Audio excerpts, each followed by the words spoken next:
Si je vous demande « Qu'est-ce que la gestion chrétienne ?» que répondrez-vous? Un jour, Melrys a défini la gestion chrétienne comme la gestion de ce qui appartient à l'autre. Les Écritures nous disent que toutes choses appartiennent à Dieu. La terre et tout ce qu'elle contient, le monde et ceux qui l'habitent sont à Dieu. Tout ce dont nous jouissons ou tout ce que nous tenons entre nos mains appartient à Dieu, le vrai propriétaire de toutes choses. La nature, notre emploi, nos facultés, nos enfants, notre conjoint, notre maison, notre voiture, tout, parce qu'il possède tout. Dieu désigne chacun de nous comme gestionnaire et intendant de ses possessions, et nous confie ses affaires sur cette terre. Et que sont les affaires de Dieu? Le salut des âmes, qu'elles se trouvent loin ou près de nous.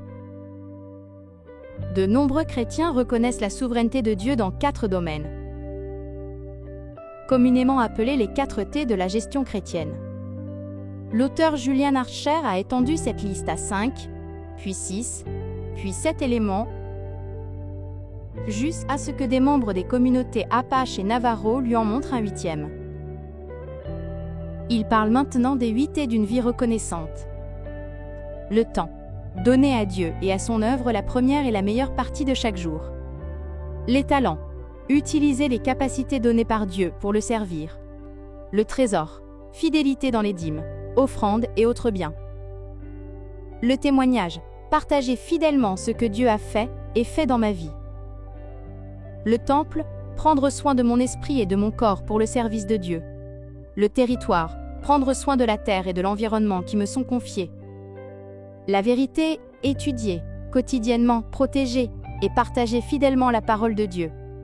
La tribu, m'occuper de ma famille, de la famille de l'Église et de la famille mondiale.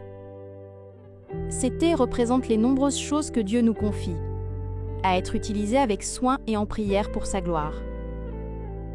Paul l'a très bien dit, quoi que vous fassiez, faites tout pour la gloire de Dieu. Nous sommes maintenant invités à glorifier Dieu en lui retournant un pourcentage préétabli de nos revenus comme offrande de promesse, en plus de nos dîmes. Mettons-nous en dernier et Dieu en premier.